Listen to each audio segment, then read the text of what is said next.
I'm Spencer Levy, and this is The Weekly Take. Many of you in the audience know how much I love pop culture from the 1980s, and in thinking about the topic of this show, I was reminded of a line from a classic movie sequel from that era. That movie, Rocky III. The line comes from Clubber Lang, played by Mr. T, who was asked to predict the outcome of his fight against the Italian Stallion. Prediction? Clubber growled, pain. The point is, for the real estate industry, economic downturns traditionally follow the Clubber Lang prediction: recession, financial pain. But on this episode, we'll look at creative solutions that help some to lessen, if not to avoid, a painful punch. There is no one playbook for what's happened in 2020 and 2021. That's Minta Kay, a partner at the global law firm Goodwin and co-chair of its real estate industry group. For more than 30 years, Minta has advised investors, owner-operators, and more on all aspects of their real estate dealings. Working out of Goodwin's offices in Boston and New York City, she also leads an emerging practice, the PropTech Initiative, which is focused on supporting the intersection of real estate and technology. This crisis is really a liquidity crisis. And liquidity crisis, typically you recover quicker, which we have seen. But there's still some concerns out there. And that's James Shevlin, the president and COO of CWCapital, also a veteran of the business for more than 3 decades. Based in Washington, D.C., CWCapital uses data analytics and technology to provide a range of services on the financial side of commercial real estate, advising some of the top institutional investors in the world. We'll talk with our guests about their observations and analysis of the financial challenges caused by the pandemic. We'll discuss defaults and foreclosures and why the level of distress wasn't as bad as it could have been, but also where there are still signs of potential danger on the horizon. We'll look at evolutions in lending and other practices in real estate with insights and recommendations for working out financial troubles in any industry. Coming up, the potential pain of our epic bout with the pandemic and solutions worked out to soften the recession's blow. Financial workouts, that's right now on The Weekly Take. Welcome to The Weekly Take, and this week we're going to be talking about financial workouts, a topic that a lot of people thought we'd be talking about a year ago, but here we are now into 2022, and this is our first one, in part because the economy has done so much better. Real estate has done so much better. Is that your perspective from being on the front lines in the legal field? Are there things behind the scenes that are maybe not quite as rosy as I'm suggesting? Minta, what do you think? Well, I would say that I think there is no one playbook for what's happened in 2020 and 2021. The economy has certainly supported ongoing investment in real estate, but it is without a doubt that there's a tremendous amount of default on the debt side and that there is stress in the industry. One of the interesting things to think about is the difference between what we're experiencing right now and what we saw at the global financial crisis. And I think the fact that the distress is driven by a health pandemic as opposed to a pure financial crisis has really changed the attitude and the ways that constituencies have behaved. Courts are behaving differently, lenders are behaving differently, landlords are behaving differently. There's been a level of patience this time around that we didn't necessarily see last time. James, what's your perspective on that same opening statement of it's a lot better than we thought it was going to be? Well, I mean, yes and no. We compare this back to 2009 when we saw a very similar type crisis, but in different aspects of it. It was a valuation and a real estate fundamental crisis. This crisis is really a liquidity crisis. And liquidity crisis, typically you recover quicker, which we have seen.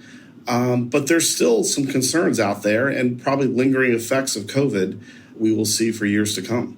Well, I'm going to modestly disagree with you because I think there is a tremendous amount of liquidity out there, certainly from the equity side. We didn't over-lever this time as much. Yeah, I agree with you. I mean, it started out as a liquidity crisis, but what we found is values have really held up. In the last crisis, it took multiple years to get to a recovery period, where here it's happened much, much quicker. And, there's been a ton of money raised to support these declining assets and really rescue them from the initial trouble. And I would say, Spencer, that's because values dipped dramatically, but have held even in the most hard-hit asset classes like hospitality. Hospitality values are coming back up. Delinquencies are going down. And from my perspective, what I see is that there's been a lot of dual tracking in dealing with distress in that space. So you've got lenders who are thinking about pursuing remedies. Some wait a long while before they do. Some have waited a year and a half and stuff that's been publicized. Your listeners will know. But some progress along that path while negotiating potential modifications and workouts, as you will, moving forward. So I think there's been a double trajectory, a dual path that has led to more creative solutions than there has been enforcement, frankly. And some of the enforcement's been stalled and stopped. Well, we tried. I mean, you start with 2020, March of 2020. Who knew how long this was going to go on, right? We all thought a couple weeks. And then all of a sudden it didn't happen. And the first class that you mentioned was hospitality. It's a daily lease. No one came in the door the next day. So right away, we're getting calls. And before we know it, over a few week period, we've gotten $20 billion of relief requests come in our shop with their handout. Hospitality was probably the hardest hit. No one was traveling. And we had to step in to provide relief. So we did. We suspended replacement reserve collections. We switched some deals over to IO just to try to help them get through the crisis. And then you saw it in retail too. Tenants stopped paying. So there was a little bit of crisis there. But beyond that, it wasn't as bad as we thought it would be. Now, our special servicing book grew 500% in just a few weeks. But we were able to handle all those requests. Some deals did need relief. Some deals need a little help. And then there's some deals where people just handed us the keys. So for purposes of our listeners, there are going to be a few technical terms used on this show, and I'll just define them as they come along. So James said IO means interest only. Most people who have a loan will have both interest and amortization, just like your home loan. It's one way to save people some money. But what James also mentioned it was that some of his book moved from regular servicing to special servicing, and that is a feature of conduit lending, of securitized lending. And so, James, I think most of your loans are securitized, but just talk to us about some of the nuances of how a securitized loan might be dealt with differently than a balance sheet loan. Absolutely. So our overall name book is about $220 billion. So just to put it in context here. And as a special servicer, we deal with situations where there's a trigger event. The borrower's either defaulted, and typically that is after a 60-day period. They haven't made a payment, and it would automatically be transferred into a special servicing type situation. Otherwise, the deal would be sitting with a master servicer who would handle the day-to-day loan servicing. So there's triggers. A big tenant lease may be a trigger that may move a deal over. So the first thing that we do is we contact the borrower and try to figure out what the story is and see if we can quickly resolve it to move it back into a performing situation. Not easy. And as you can imagine during COVID, because it started out with liquidity not being able to make the payment, we had to quickly react and try to right-size the ships. Minta, so from your perspective, why don't you also talk about some of the remedies you've seen and maybe some distinctions between the securitized world and the balance sheet world? The balance sheet world has the ability to, use my word from earlier, be a little bit more patient and at times a little bit more creative because they're more in control of their destiny around the debt that they hold. That's not to say that they will choose to exercise remedies on a differential basis than the securitized lenders and certificate holders might. So there have been situations where either type of lender has ultimately decided to pursue a remedy.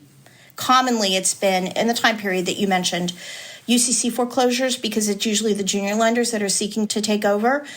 And borrowers have gone in to try to impede the exercise of those remedies, and they have achieved some success in this period. That success has been attributable to the assertion that the pandemic has made the exercise of remedies unreasonable. People can't go inspect assets they might buy. Time periods for bidding procedures are too short, given that everybody has been stuck at home. There's just a whole procedural aspect to that type of remedy that the pandemic has opened the door on discussions around.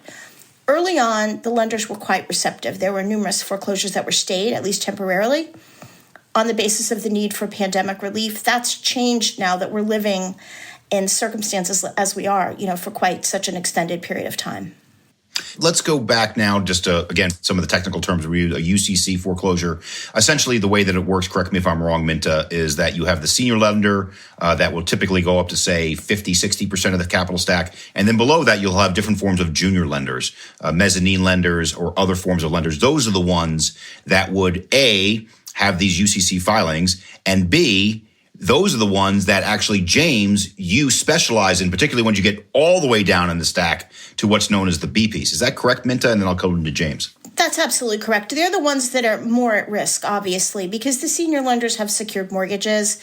They've lent at a lower threshold than you've articulated. It's when you start layering on the debt to get to loan to value, another term of art, but to get closer to approaching the actual value of a property on the lending side, that they're riskier positions, and that's where people are forced to act more quickly and earlier when there's a dip in the market. James, you specialize actually in those riskier areas, not only to take that extra yield, but also to get some of the servicing rights. Can you explain some of that to our listeners? Certainly. So actually, we handle really mostly the senior debt. But we also handle some of the junior debt pieces as well. But on the senior debt, the way it works, it's, a Wall Street firm will accumulate a bunch of loans and they will sell them off in the form of a bond structure. And the bonds are rated from less risky AAA down to non-rated, non-investment grade. And the lowest holder is known as the controlling class. And they are deemed the decision maker for when a deal gets into a workout type situation. So getting back to like the UCC foreclosures, typically that's a positive thing for the senior lender. You'll get a new borrower who's you're hoping that brings that loan current. That's typically the only way they can step into the shoes is to bring that loan current. Probably they're a little bit stronger than the current senior holder, and the loan will become performing. And that's the goal of all these workouts, right, is to get the loan back to performing. So, James, let's talk relative to the GFC.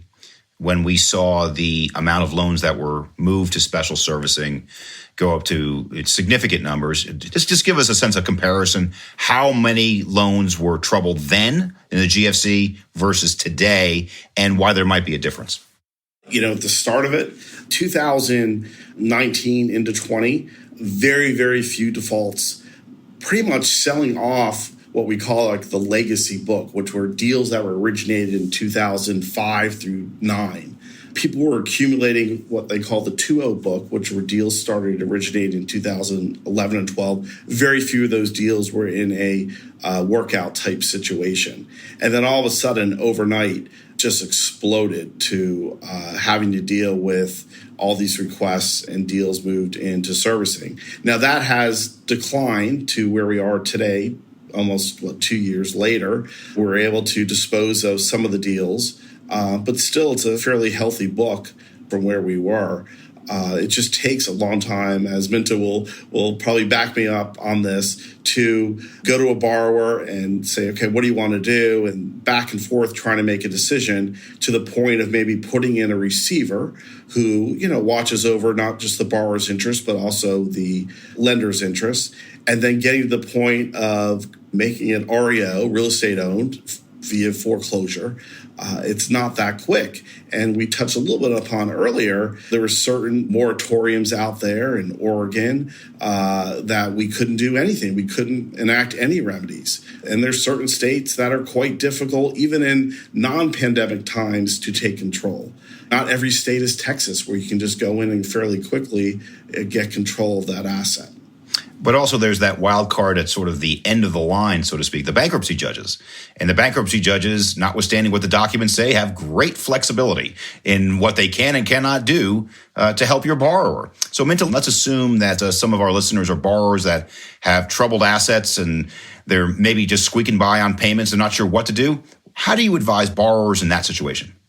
That's a difficult question because the bankruptcy code is not designed to really handle single purpose entity, single real estate asset cases. So they can be filed to buy a little bit of time, but they are usually dismissed. Thrown out is the word that's commonly used. So for your standard SPE real estate borrower, it's not a really good strategy. It's not something that is commonly used. Now, with organizations that own many assets, that have portfolios that do have the potential to really restructure into ongoing concerns with certain concessions on their debt and on their other vendor obligations and third-party liabilities, then that's an option that people do consider, and we advise people to consider. The bankruptcy courts were very sympathetic to the distressed borrowers early in the pandemic, and a lot of waivers were granted, time was given. As I mentioned before, I think that is starting to tighten up a little bit because we're living under conditions that have extended for quite a long period of time. So we're feeling that shift now. And again, for purposes of our listeners, SPE stands for Special Purpose Entity. Most individual assets are owned in an LLC of some sort that keeps the actual borrower one or two steps removed from that asset. Spencer, one thing I want to add, which is interesting on these SPEs, the one bad trigger, if you file bankruptcy, is personal recourse. The benefit of a securitized loan, and even a balance sheet loan a lot of times, is non-recourse. That is the one thing you don't want to trigger. That's a fight that we will fight. If you're going to play ball, then you're going to have to deal with the ramifications of it. There are nuances with that. Obviously, the party to whom the recourse extends in the event of bankruptcy is sometimes self-judgment proof. Right. So there's a lot there. But it's a very good point to make. Sometimes that's really painful. Sometimes not so. Well, to your point, once again, and having gone through the GFC, even the personal guarantee, the springing personal guarantee, or what I used to call when I was practicing law many moons ago, the quote unquote bad boy guarantees is what we said. You do a bad act of some sort. Yeah. Is that still the term, Minta? I'm not sure. Oh, yeah. Yeah. It is. It doesn't say bad person. It's still bad boy in quotes in all the docs. Go figure. Is that right? Yeah. But you need those triggers. You need those triggers in place that people have to be reminded that even though it's a non-recourse loan, do not divert funds, do not steal money, work with the lender. And a lot of times we see in these workouts, the borrowers try to do everything not to work with the lenders. And of course, then as a result, we're going to have to battle to fight for the collateral. Spencer, maybe it's just because there can't be bad women. Maybe. Well, you know what? I'm going to say something for the record here, even though I don't want any women, men, or otherwise to go into foreclosure or get in trouble. The more women we have in the business, the better. But women do default on loans too, Minta.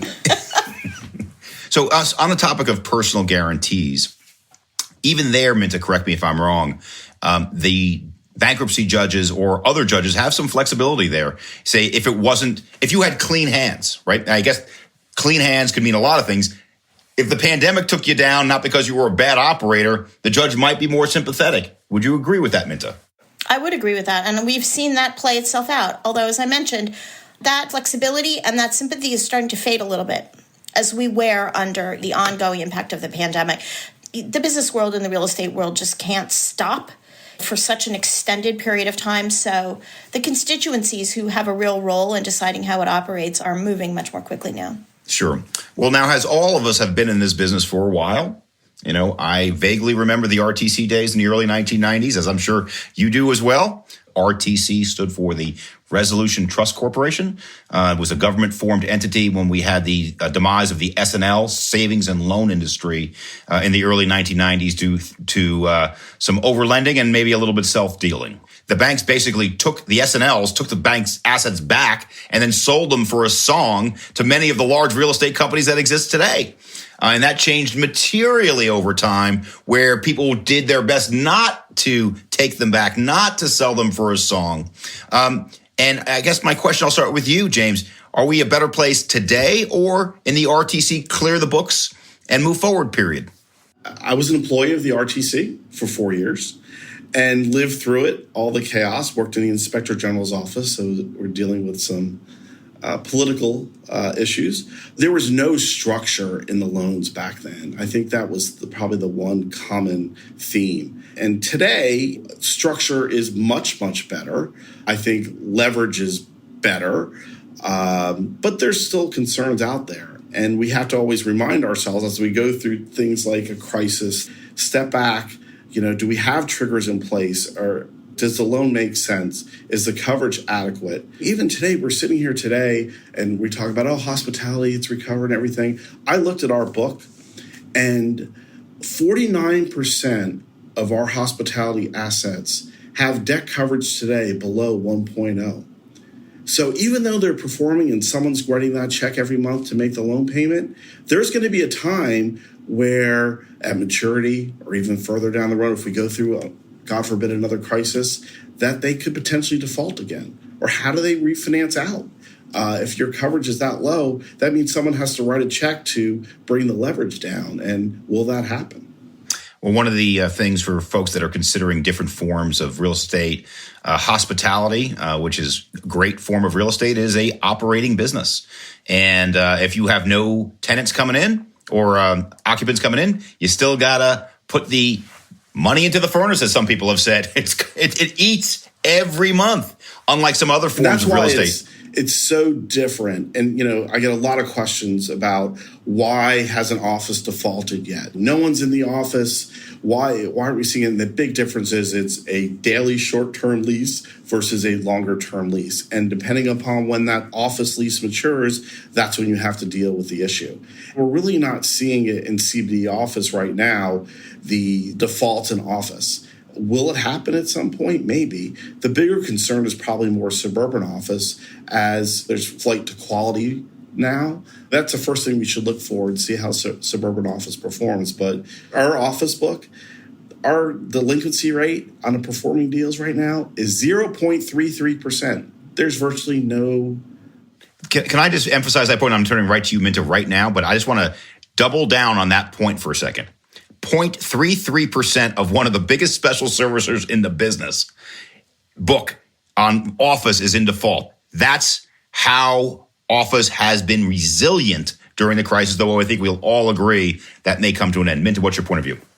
A couple of points here. One, I think we should watch that because I think we may see some changes. I think we may start to see more stress in that sector, not if they're going to go into outright delinquency so they hit your quote-unquote book, but I think you're going to see more difficulty there. Certainly, there's a tremendous amount of subletting going on now. But that goes into my point earlier. I think we have a very mixed bag here. I don't think we have one playbook. So I think office flight to quality is happening. But I think suburban, I would take issue with you, is growing dramatically. We work with a lot of clients who are really developing different kinds of hub and spoke models, different kinds of sites, Main Street office sharing that are really going to allow people who are working on a hybrid basis, some in, some out of the office, to access professional working space. So I think office is TBD. We'll see. But I think this is going to be the year that that's very tested. Yeah, I agree with you, Minta, too. There'll be some downsizing. I think we're all looking at efficiencies right now. Corporately, everyone's looking at that. How much space do you need? Law firms specifically, they probably don't need as much space as they take. And, can you sublease that space? It'll be very market-driven, too. I'm very concerned about, Chicago, where you've got older buildings, very expensive to improve that space, and very large block space. That has to be subdivided. Almost, it doesn't make economic sense on some of those buildings. Let me jump in there for a second. Because next week's show is on Chicago, I'm going to have to take exception with James and say that, yes, Chicago has its issues. It's got a lot of office space, a lot of older space. But the beauty of Chicago, like L.A. with the Bunker Hill section, like different sections of New York, is that those cities are reinventing themselves. And the reinvention in Chicago may not necessarily be in the loop, but there is a lot of capital going into the loop, as we had a guest on this show talking about one of her assets where she was putting $500 million into it. But the other place it's reinventing is the Fulton Market. The Fulton Market in Chicago is one of the most vibrant submarkets in the United States, and that's in Chicago, notwithstanding its issues. That's an opportunity. Just look at population trends. Well, that's where we can differ again, James, because I think when you look at population trends, you have to segment it. So we actually did a study on this last year when we looked at population trends in New York and San Francisco. And you know what those trends show? An outflow of people. And you say, oh, that's the end of the world, right? Well, no, because you know what it showed? An inflow of the most highly educated, highly talented, and dare I say it, highly productive people. And you know who drives real estate demand? Those people. Spencer, I will tell you, those people do not want to be in the office 5 days a week. Those people want to be in the office 2 or 3 days a week. So what do you do? Well, let's talk about this. And Minta, I think it's fair to say that of all the industries we've seen, the law business has actually shrunk more from a footprint per average employee than other industries. And the reason I've given to that is, number one, law firms were a little bit of a laggard behind other industries because of law libraries, because of copy rooms, but also because what we're dealing with today isn't a real estate crisis. We're seeing a shift in the labor versus management equation where management had more power pre-COVID. Now labor is growing, and I think young lawyers understand that. Minta, do you have any point of view on how you're changing Goodwin's space? Yeah, absolutely. First, I'll say we pay all our rent in every location, even though we're seriously looking at the shifts that we need to handle. We are reshaping our space. We are creating different uses of space. We are looking at ways to facilitate sort of the hybrid way of working. And we're in early days. Some in-house meetings coupled with folks, outhouse, if you will, or on Zoom or on some other LinkedIn connection don't really work very well. Like, you guys have all experienced that, I'm sure. It's hard to make that all work. So we're investing a lot in technology that will enable us to have some people in the office in a conference room, some people out. We expect hybrid to be the new norm. We're trying very hard to get people together again because we recognize the value in that. But we're looking at reshaping our spaces. We're looking at reshaping our technology and expect that to continue. Well, Minta, I think that's a great segue into something that both you and James have great expertise in, which is prop tech. And I know you have a big practice there. And James, you've been investing a tremendous amount in that prop tech. So maybe, James, why don't you start with your prop tech and how it's helping CWCapital? And Minta, I'd love to learn more about your practice. James. Sure. So one of the things I was tasked with doing when I got this seat 5 years ago was how can we grow beyond being a special servicer? And, two areas that really came to light were how we sell our assets, how we dispose of our assets. And we developed an online commercial real estate auction platform really to sell deals on our own book. And 4 years later and $3+ billion in sales, we've been very, very successful doing it, really flipping it to selling deals on our own book to selling for third-party sellers. And it's been really exciting growth there and excited to see where it's going to go in the future. The second area is something called Real Insight. It's asset management software, covers data management, role-based workflow, and custom reporting. It's unique in that it has the flexibility to handle any commercial loan product and financing structure. We talk about it really handling the loan from cradle to grave. So we take the loan in and it's originated. We're able to underwrite through this software. You can surveil through the software. You can specially service through the software, and then you can dispose it. And it's been a really big game changer and has taken off during COVID for some reason as institutions are looking at their book. And instead of people just providing reports, let's consolidate all together into a database. We're excited to see where that goes as well. So that particular tool, it can red flag an asset before it falls into default. Is that one of its functions? That's exactly right, that you can watch trends in terms of payment and debt coverage, occupancy trends, anything that may be a trigger to suggest an asset may be in trouble. And do it fairly quickly versus having a few analysts having to crunch numbers, and this puts everything in a cloud-based system right at your fingertips. Well, I think that's a great tool because we have tools like that on the front end as well for AI. A lot of our clients underwrite assets trying to get to what to buy using similar programs, and certainly nothing's 100%. But nevertheless, we're seeing it on both ends. So Minta, I'd love to turn to you now because prop tech's a huge part of your practice. Let's hear about it. So a lot of this conversation has been about debt and about debt default and managing debt. But I would like to bring everybody back to the fact that There is no one, whether they realize it or not, who's not impacted by the hardscape in which they work, in which they live, etc. Real estate is ubiquitous and it is everywhere. So whether you understand it or not, you're in it and it is impacting you. So the hardscape, I think, is something that has the opportunity to be fundamentally changed coming out of this crisis. I'm not just talking about better HVAC. I'm not talking about touchless this and that. I'm really talking about ways that we see coming up now through our practice to make more efficient, make more cost effective, and make quicker changes to the built environment. It is creating new products to build, new ways to shape communities, new ways to expand, improve the lives of people, whether they're in their personal life space or their professional life space or somewhere in between. So I think that opportunity on the equity side to focus on adaptive reuse, I think, is another space that's phenomenally important in the hardscape. There's some really interesting changes going on now.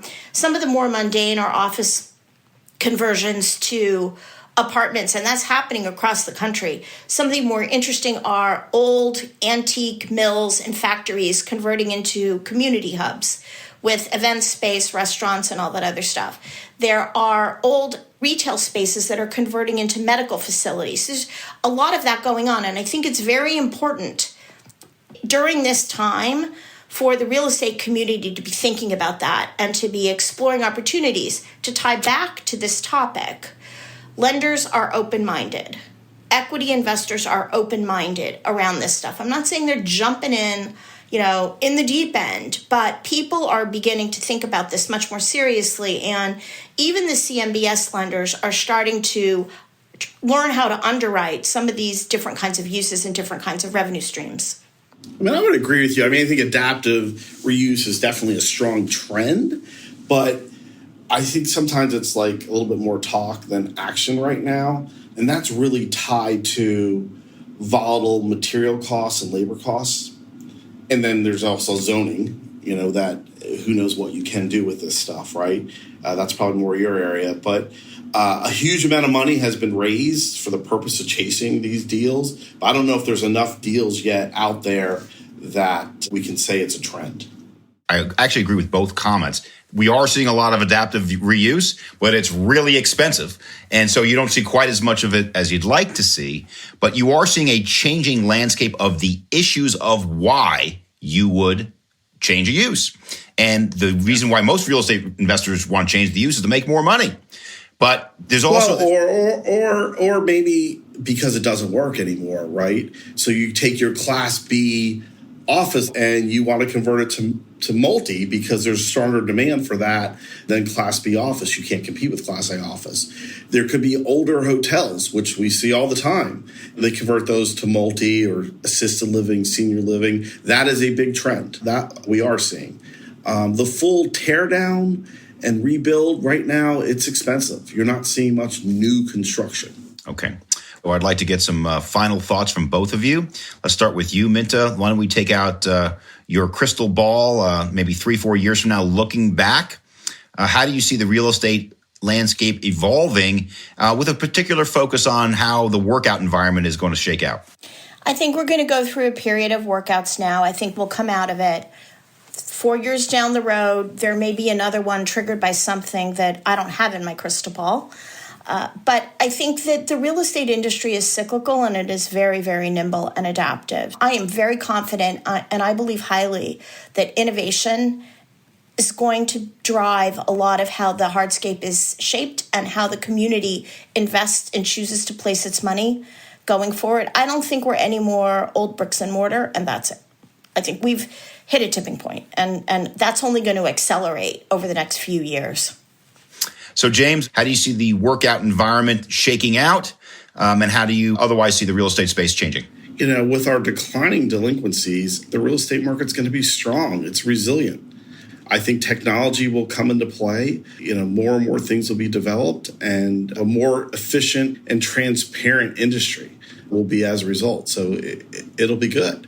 I think loan structures will, with the crisis that we have now, I think people smarten up and make sure things will be strong. They won't be as liberal and throw things out there, given the world we're in today. But the one big area I think we'll see to explode will be data. We initiated a huge data project where we want to gather and structure and standardize all our unique and private data that we've collected through the years as part of our due diligence that we do on deals, our underwriting, our asset management, our disposition services, and share that with the world. So there'll be a huge explosion in that area. Great. I will sum up our episode on financial workouts with optimism, because what we heard from James was that 0.33% of his book in office is in default, which is a surprisingly low number. The second thing that James said was that the real estate industry is going to be strong, and James is in the special servicing and servicing business. So that's, I think, another optimistic sign. And Minta, of course, showed great optimism about how real estate continues to evolve through adaptive reuse and other things that are going to make us a strong industry in the years to come, even if it isn't the same asset mix. So on behalf of the Weekly Take, I want to thank Minta Kay, partner at Goodwin, for joining us on today's show and sharing some just unbelievable insights. Spencer, thank you for having me. And then I want to thank James Shevlin, the president and COO of CWCapital. Also, great insights today, James. Thank you. Thank you, Spencer. It's been great. For more on our show, visit cbre.com/theweeklytake. You can find out more about the topic we just discussed, as well as share the episode. We look forward to discussing more issues, sectors, and markets, including, of course, an episode on Chicago coming up next week. In the meantime, don't forget to subscribe, rate, and review us wherever you listen. Thanks again for joining us. I'm Spencer Levy. Be smart, be safe, be well.